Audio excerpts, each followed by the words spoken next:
Hello, my name is Dr. David Vossler. Thank you for watching the video abstract of our article, which reports data from a phase 3 trial funded by UCB Pharma.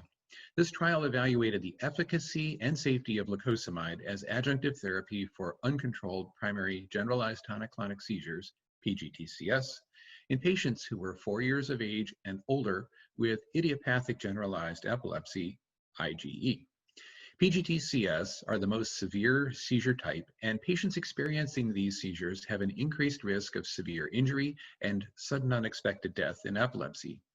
Many of these patients have uncontrolled seizures with a dramatic impact on their lives and socioeconomic status. However, treatment options are limited.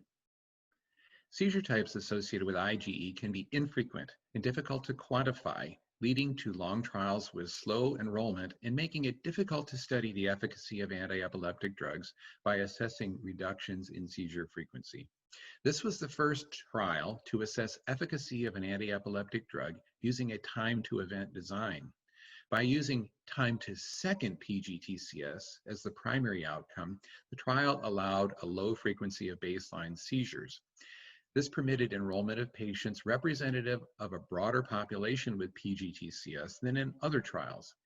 Analyzing time to second seizure also shortens the treatment duration for non-responders, ultimately reducing exposure to ineffective treatment. Following the baseline period, patients were randomized 1-to-1 to receive lacosamide or placebo and entered a 6-week titration and an 18-week maintenance period. Lacosamide was up-titrated to a maximum of 400 milligrams per day for adult patients and followed a weight-based dosing regimen up to 8 or 12 milligrams per kilogram per day in pediatric patients. Patients exited the trial when they experienced their second PGTCS. 242 patients were randomized in this trial. Enrolled patients were on average 28 years old and had been diagnosed for 15 years. Despite being uncontrolled, more than 50% of the patients have not yet stopped their first anti-epileptic drug.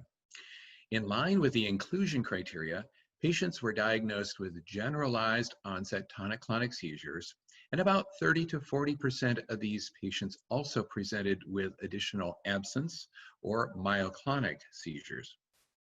As you can see in the survival curve, treatment with lacosamide resulted in a 46% lower risk of developing a second PGTCS during this 24-week treatment period.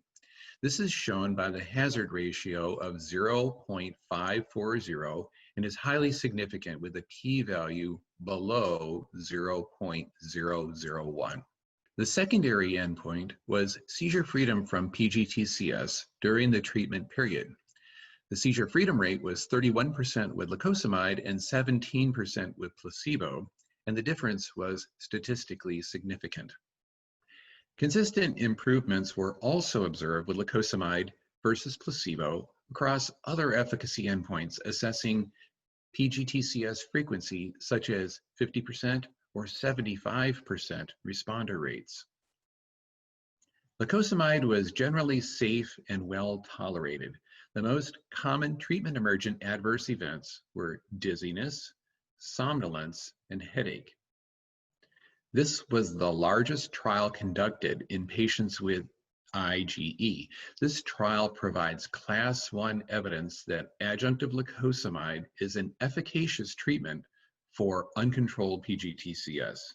There were no new safety concerns, and the most common treatment emergent adverse events were consistent with those reported previously in patients with focal seizures. Thank you for your time.